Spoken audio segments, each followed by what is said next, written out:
Can you add RetroFoam insulation into walls that have knob and tube wiring? Maybe. Let's talk about it. So this question comes up usually on older homes, but if you do have knob and tube wiring, can RetroFoam be installed? Well, can it physically be installed?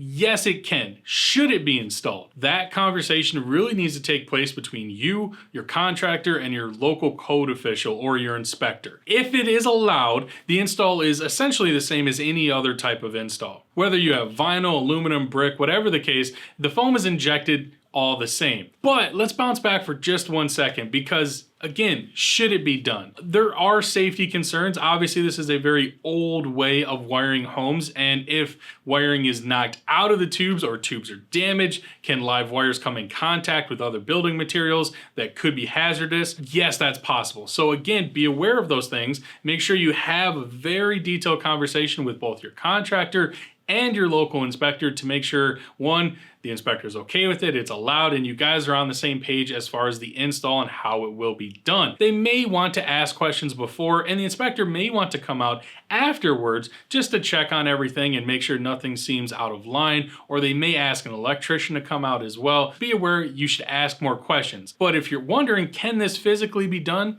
Yes, absolutely. And if it's all allowed, the install would be no different than any other normal exterior wall injection project.